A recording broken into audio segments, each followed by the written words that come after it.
Karena itu saudara-saudara, kalau kita memahami hal ini, dan ini terjadi pada siapapun juga, Anda mau pengusaha besar, kalau pengusaha besar nggak punya pegawai apa, Anda juga bisa kerja jadi pengusaha. Ketika Anda jualan, Anda tokonya rame, kalau enggak ada orang beli apa Anda bisa jadi orang kaya.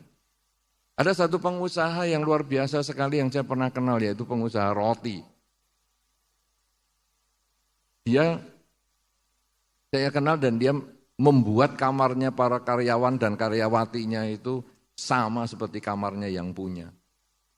Sama bagusnya, sama mewahnya.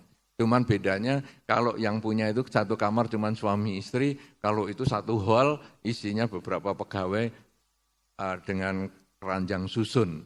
Tapi ada TV parabola, ada internet dan ada segalanya. Kemudian kalau kebetulan ada salah satu pegawai yang menikah, semua ini naik bis yang sama dengan bosnya untuk pergi ke pernikahan di desa.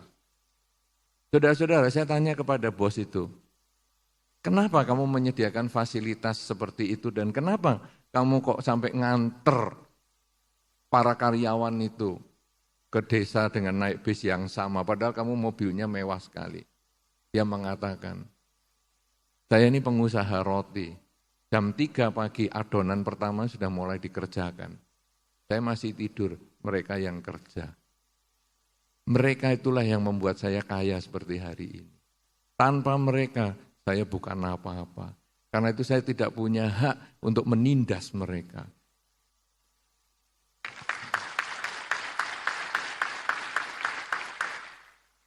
Mereka adalah mitra kerja saya. Karena itu ketika mereka ada yang menikah, saya akan datang ke tempat mereka dengan naik bis yang sama karena mereka adalah mitra saya. Coba saudara, orang ini memahami dengan baik bahwa sesungguhnya bukan diri sendiri yang membuat kita sukses, tapi kita karena dukungan orang lain. Kalau kita memahami ini, apa tuh gunanya kesombongan yang justru menghancurkan diri kita sendiri? Apalagi kalau sudah mengerti tentang jenazah, Anda lalu membaca Wijaya Sutta, lalu Anda akan memahami orang yang kaya, orang yang cantik, orang yang ganteng, orang yang pandai, orang yang berpangkat, orang yang apa, akhirnya semua itu hanya jadi jenazah. Kalau sudah akhirnya jadi jenazah, yang busuk, yang dimakan ulat, dimakan cacing, yang akhirnya juga hanya menjadi tengkorak, yang akhirnya juga lapuk, dan akhirnya menjadi serbuk. Apa yang mau disombongkan? Prestasi apa yang akan disombongkan? Karena semua itu hanya proses. Kita sesungguhnya hanya pelaksana di dalam satu masa saja. Apa yang kita lakukan yang terbaik ini hanya mudah-mudahan bisa dikenang. Tapi bukan untuk menambah kesombongan, hanya untuk memberi makna di dalam hidup. Sudahkah saya dilahirkan oleh orang tua saya itu bermanfaat? Apakah saya ini justru memalukan orang tua saya? Ketika saya menjadi biku, saya meminta izin kepada orang tua. Dan orang tua saya tidak sulit untuk melepas, saya hanya ngomong. Orang menjadi biku kan menjadi orang baik. Menjadi orang baik, kok ditangisi? Kalau saya menjadi penjahat, apa kamu lebih senang? Ya sudah, kamu jadi biku. Kata-kata itu yang merupakan janji bagi saya. Bahwa saya menjadi biku, saya harus menjadi baik. Kemudian saya menerima dana makan dari orang.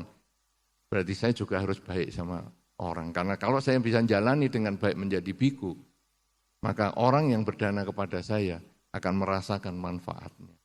Kalau sudah demikian ini, kita lalu menyadari hidup kita sangat tergantung orang lain. Contoh saya adalah sebagai biku, tapi siapapun di antara Anda, tadi juga Bante Teja sudah sampaikan, kita semua tergantung sama orang lain. Anda lahir kalau enggak tergantung ibu Anda, siapa yang melahirkan Anda? Puser Anda itu adalah tanda bahwa ibu Anda mengandung. Apakah Anda kenal dengan ibu Anda atau tidak, itu enggak urusan. Tapi puser Anda, itu adalah hubungan Anda dengan ibu Anda. Siapa di sini yang enggak punya wudel? Iya toh? Semua punya pusat, berarti semua punya ibu. Apakah Anda kenal ibu atau tidak, itu enggak pusing. Tetapi itu jasanya ibu yang sudah membuat Anda terlahir sebagai manusia. Jasanya ibu dan bapak yang membuat Anda terlahir sebagai manusia dan mengenal dharma. Kalau sudah demikian, Itu mereka yang berjasa. Anda sekolah, ada gurunya. Anda menjadi biku, Anda menjadi pengusaha, Anda menjadi apa. Semua itu ada orang lain yang mendorong Anda untuk maju. Karena itu kesombongan hanya menghancurkan diri sendiri, tidak bermanfaat untuk orang lain.